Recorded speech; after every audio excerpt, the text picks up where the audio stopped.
hold it. It's recording. Okay, let's have Enrique come here so we can have Q&A later. Okay, thank you.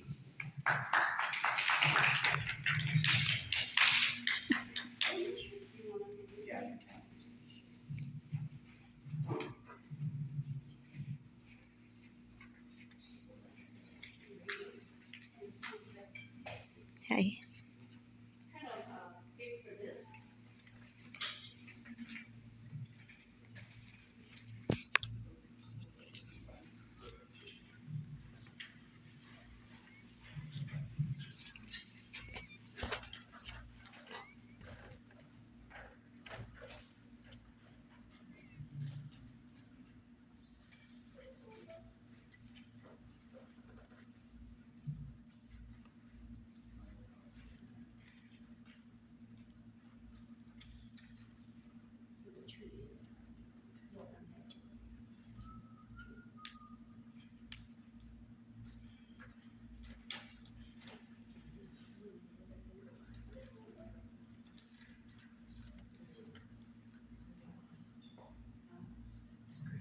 Hi, good afternoon. My name is Enrique Sanchez. I'm the founder of Hispanic United, and I want to tell the Taiwan Center thank you so much for inviting me. This is my third or fourth presentation. And today's topic is going to be about human rights in Latin America and the United States. What is human rights in Latin America? Right now, as everybody knows, with the political climate in the United States, there is a huge crisis of migrants coming from Latin America, from our southern border, primarily because of criminal cartels, gangs, and political instability that is sweeping many parts of the region. There's a failed state crisis in the nation of Haiti. You also have climate impact, which is affecting many parts of Latin America that many people are being forced to leave. Investment is not reaching many parts of Latin America, and that's also another reason why many people are migrating. And elections is a key factor because, as everyone knows, every time there is a government that goes into Latin America, regardless if they're elected or not, it holds a tremendous weight on how that country is going to survive. So that is something very important to keep a hold of. Okay, human rights in the United States. Right now, Hispanics are one of the most marginalized, oppressed, and persecuted ethnic groups in the United States. You may not hear it as much because the United States government and Washington controls the media, and they don't want the people to know what's really happening. Many Hispanics, Americans, and Hispanic migrants are being abused, are being trafficked, and in many cases are being exploited by predatory employers. This is something that happens on a daily basis, but in many cases, because Hispanics are afraid of being deported, many of them don't report the abuses that happen, and many of them are being abused on many occasions. I've spoken and done interviews with many Hispanics that want to be anonymous, that it's something that's happening a lot. It's a real crisis. And right now with far-right governments in the state of Florida and the state of Texas are using Hispanics as a pawn and also as a political tool to get votes. And many Hispanics are being rounded up like sardines, packed in buses and planes and dumped in democratic cities, and that's causing instability in places like New York, Washington, D.C., and Baltimore. Poverty and instability are factors for migration for many Hispanic people. One of the reasons why many Hispanic people immigrate to the United States are because of two factors. Number one is instability because of crime, and the fact that the governments of those countries are autocratic in nature, regardless if they are left-wing or right-wing. That's been established fact. And last month, there was a terrorist attack in one of the TV stations of Ecuador. As you can see here in the picture here, where a criminal cartel took over the TV station for a couple of hours because the new president, Daniel Noboa, is going to be implementing a Nayib together style state of inception, which means that all criminal gangs and cartels will be classified as domestic terrorists and will be treated as such. And this was one of the results that happened. So right now, Ecuador is going through a very terrible internal civil war between the government and the criminal cartels that are in that country. And this is something that is happening on a daily basis. Drug consumption contributes to terrorism in Latin America and also poverty. Unfortunately, most of the drugs that come from Latin America end up here in the United States. The United States is the #1 consumer of all types of drugs, let it be cocaine, let it be heroin, and right now fentanyl.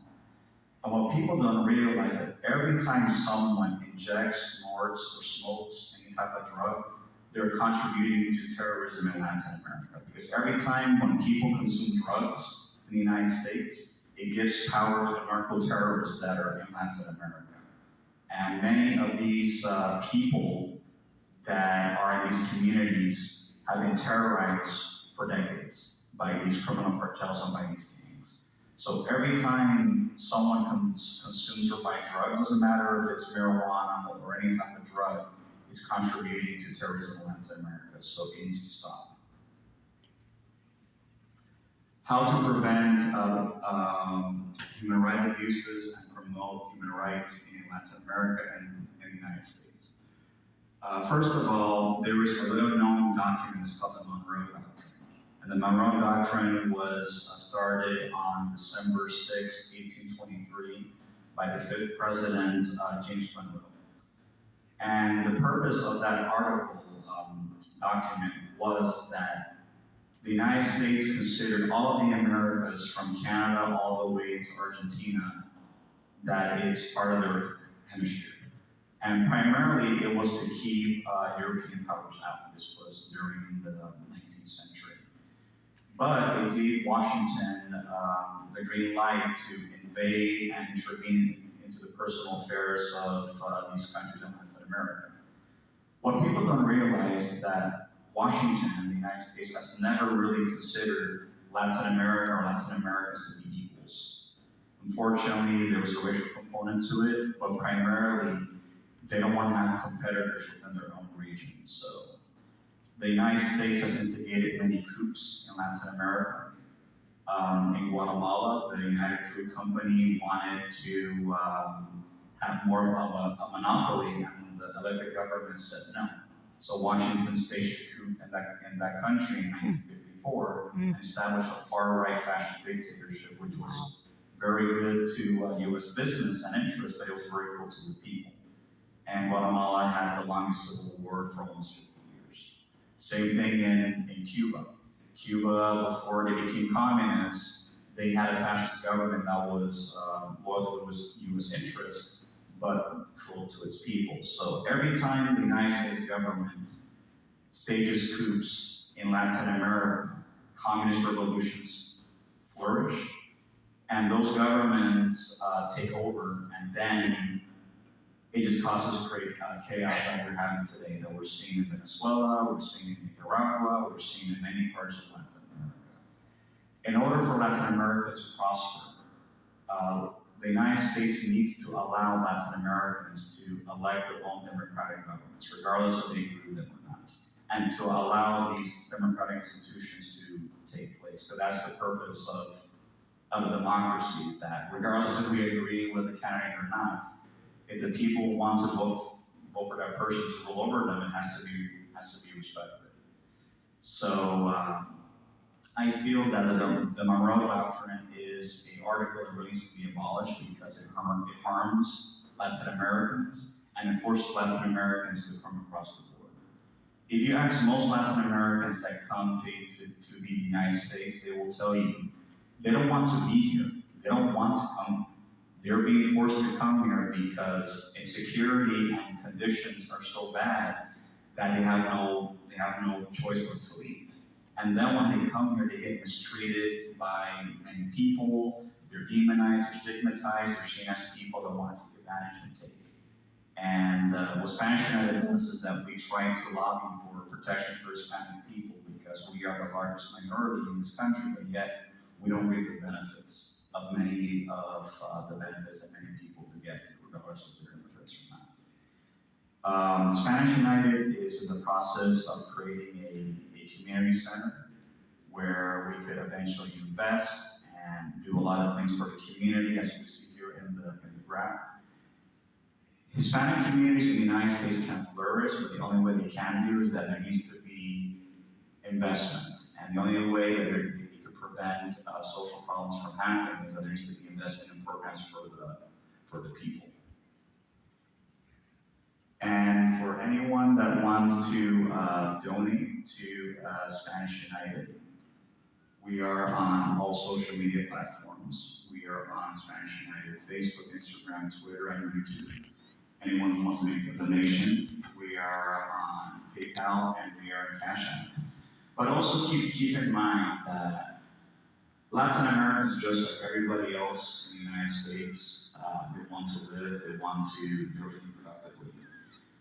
And we also have to take in mind that even though there may be some immigrant groups that may have more of a privilege than a lot of Hispanic people do, Hispanics work as hard or harder than everybody else. So Hispanics have a huge potential to do a lot of great things, but Hispanics need to be given an opportunity, at the same time not be forced to assimilate, but be allowed to have an opportunity to share the American dream and also keep their culture. Because right now Hispanics are under assault above any other group to assimilate and to not speak Spanish, because there is a demographic fear that Hispanics will be the majority in the United States within the next couple of years. So they're trying to find ways to dilute the Hispanic identity in many ways. So that's something that we're trying to combat. And again, thank you so much.